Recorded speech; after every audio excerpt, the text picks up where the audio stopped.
নমস্কার, আমি মায়া দাস, তোমাদের দিদি।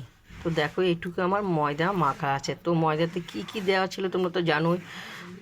তো এখানে দেওয়া ছিল চিনি, সাদা তেল, নুন, এই দিয়ে মেখে রেখেছি। তো এইটুকু দিয়ে কি করব ভাবছি। তো তোমাদের এই ময়দা দিয়ে আমি ভালো একটা রেসিপি দেখাবো। তো তোমরা দেখতে থাকো। তো দেখো, এটা একটু নরম হয়ে আছে। তো আটা দিয়ে দিলাম, পরিমাণে যতটা আটা লাগে আটা দিয়ে দিলাম। তো আমি একটু জিরে দিয়ে দিলাম, জিরেটা দিয়ে দিলাম। তো একটু ঘি দিয়ে দিলাম, ঘিটা দেওয়া। তো এই ময়দাটা খুব নরম হয়ে আছে। ময়দাটা আমি এর সঙ্গে আগে এটা একটু ভালো করে মেখে নেওয়া হোক। মিশিয়ে নেওয়া হয়ে আছে ভালো করে। তো আমি এই ময়দাটায় খুব নরম আছে, একটু শক্ত করব, ভালো করে শক্ত করব মেখে মেখে।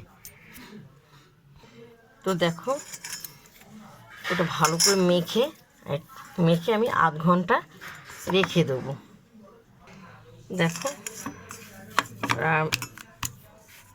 10-15 মিনিট হয়ে গেছে। যত তুমি মেখে 10-20 মিনিট রাখবে, ময়ম হবে খুব সুন্দর। তারপর আমি এরকম ছোটো ছোটো করে লেচি করব। এরকম লেচি আমি তৈরি করব এক এক করে। তোমার দেখতে থাকো দিদিভাই। এটা যখন আমি করে দেখাবো, দু রকমের আমি করব, লেচি আমি তৈরি করব। তো দেখো, আমার লেচি তোমরা যে যেরকম ছোটো করতে পারো, বড়ও করতে পারো। তো আমি এটা একটু লম্বা করব, খুব লম্বা করব। তো আমি এবার তোমাদেরকে বলছি, এটা জিরের বিস্কুট। তো দু রকম তোমাদেরকে দেখাবো। তো লম্বা হয়ে আছে জিরের খাস্তা বিস্কুট। এভাবে এভাবে এভাবে করে আমি ভাজ ভাজ করব। এই যে, বুঝতে পেরেছো? এইভাবে আমি ভাজ ভাজ করে খাস্তা বিস্কুট হবে। তো এই দেখো, প্লেটটা আমি তেল দিয়ে রেখেছি। আমি এক এক করে সব রাখবো। তো এটা গোল করা হয়েছে, আমি এভাবে হাতে চেপে দেবো। এভাবে আমি চেপে দেবো, ঠিক আছে? যে কাঁটা চামচটা আছে, কাঁটা চামচটা দিয়ে আমি এভাবে দাগ বসাবো। খাস্তা বিস্কুট হবে। তো আমি এক এক করে এগুলো সব করব, তৈরি করব। এখানে রাখলাম। তো দেখো, আমার সব তৈরি হয়ে গেছে খাস্তা বিস্কুট। তো দেখো, এবার এরপর আমার তেলটা গরম হয়ে গেছে, হালকা তেলে দেবে।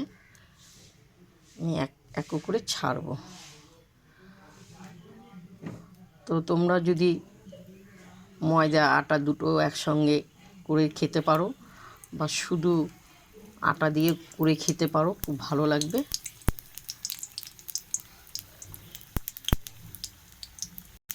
তো দেখো, তোমরা সবসময় আস্তেই করে দেবে গ্যাসটা। খুব সুন্দর খাস্তা জিরে বিস্কুট। তোমার দোকানে খেয়েছো, বাড়িতে তৈরি করে খেও। দেখো, খুব সুন্দর লাল লাল মুচমুচে হয়েছে, কি সুন্দর দেখতে হচ্ছে বিস্কুটগুলো। তো আমি এবার তুলবো, বিস্কুটগুলো তুলবো। খুব সুন্দর মুচমুচে হয়েছে। তো আর 4টে আছে, দিয়ে দেওয়া হলো। এক এক করে সব আমার ভাজা হয়ে যাবে। তো দেখো, ভেতরটা আস্তে সিম করে দেওয়া হলে ভেতরটাও ভালো ভাজা হয়ে যায়, মুচমুচে। দেখতে পেয়েছো? তা একটু হবে, এটা হলে আমার হয়ে যাবে। প্রথম থেকে লাস্ট তোমাদেরকে দেখালাম জিরের খাস্তা বিস্কুট। এতে পেয়েছো খুবই গরম, হাত দিতে পারছি না, পুরো ধরতেও পারছি না। তো তোমাদের প্রথম থেকে লাস্ট যদি জিরের খাস্তা বিস্কুট ভালো লাগে দেখে তোমরা আমাকে লাইভ দিও, শেয়ার করো, কমেন্ট করে জানাবে। তো এইভাবে তোমরা বাড়িতে তৈরি করে খেও। তোমরা চা দিয়েও খেতে পারবে বা এমনিও খেতে পারবে, বাড়িতে লোকজন আসলে তাদেরকে চায়ের সঙ্গেও দিতে পারবে। তো চলো এখন আমি তোমাদের যে খেয়ে দেখাবো, আমি হাতও দিতে পারছি না, খুব সুন্দর হয়েছে। তো চলো এখন আমরা খাবো, চা দিয়েই খাবো।